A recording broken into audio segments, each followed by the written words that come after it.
Brasil tem a quinta maior taxa de feminicídio do mundo. Para reverter esse quadro, a Ordem dos Advogados do Brasil pediu à Comissão Interamericana de Direitos Humanos uma audiência para debater a violência contra a mulher no país. A reportagem é de Jô Miyake. A cada 4 horas, uma mulher é assassinada no Brasil. No ano passado, o feminicídio aumentou 4%, apesar do total de homicídios no Brasil ter caído 20%. A pior situação é a da mulher negra, com aumento de 54% dos casos nos últimos 10 anos. Esses números preocupam a OAB, Ordem dos Advogados do Brasil, que pediu à Organização dos Estados Americanos uma audiência na Comissão Interamericana de Direitos Humanos para discutir o assunto.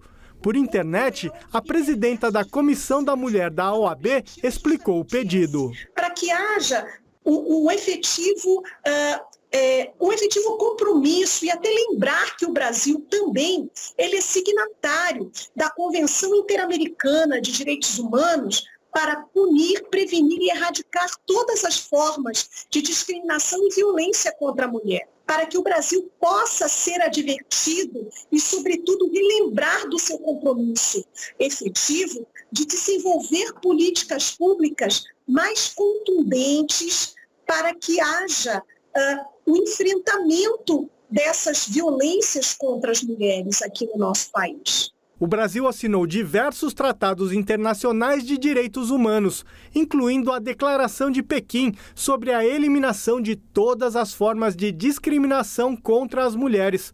Por isso é importante que órgãos internacionais tomem conhecimento do que ocorre no Brasil e exijam providências. O Brasil sofre sanções diplomáticas, né? Ele não é obrigado a cumprir, mas ele sofre sanções diplomáticas e fica mal visto lá fora, internacionalmente. Por isso que é importante, às vezes, quando a gente não consegue, chamar esses mecanismos exteriores que asseguram esses direitos para que possam ter olhos voltados para cá. Na petição feita à Organização dos Estados Americanos, os advogados afirmam que há uma completa omissão sobre os direitos fundamentais das mulheres. E para a Rede Feminista de Juristas, o governo Bolsonaro tem culpa no aumento do feminicídio. O discurso, as falas dele enquanto a Maria do Rosário, né, que são outros tipos de agressões, agressão verbal, e aí ele vai dando, validando esse tipo de conduta, né? Ele não demonstra nenhum respeito, nenhum interesse, né, por essa causa, e aí acabou validando que os outros membros da sociedade, visto que a autoridade máxima está fazendo isso, também se sinta no direito fazendo isso. E além disso, o governo Bolsonaro demonstrou que não tem o menor interesse quando vetou a Agenda 2030, né, com o ODS, que tinha a ver com igualdade de gênero e tudo mais. Para a advogada, quando uma mulher é assassinada, não é só uma mulher que morre, toda a sociedade é atingida. Todas e todos, não apenas as mulheres, são afetados por esses casos de feminicídio. Quando uma mulher ela morre em decorrência do feminicídio, não morre essa mulher sozinha. A sociedade também tem uma grande perda em relação a isso. A classe trabalhadora brasileira acumulou muitas derrotas em 2019.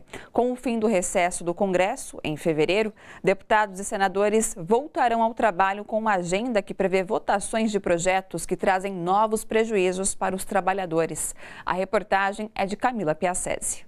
O Congresso Nacional está de recesso, com poucas pessoas nos corredores, muitas obras e ganhando novos computadores. Mas em fevereiro a casa volta ao normal, com votações que interessam mais aos patrões e ao governo. Vale lembrar que o balanço das votações em 2019 não foi nada bom para o povo brasileiro. Para este ano, seguem 20 projetos que devem ser votados pelo parlamento. O analista do Departamento Intersindical de Assessoria Parlamentar, Neuriberg Dias, aponta que assim que se iniciar os trabalhos no Congresso, o Plano Mais Brasil deve ir para votação. Isso possibilita a redução do salário dos servidores públicos e também num efeito mais prejudicial com a demissão desses servidores públicos.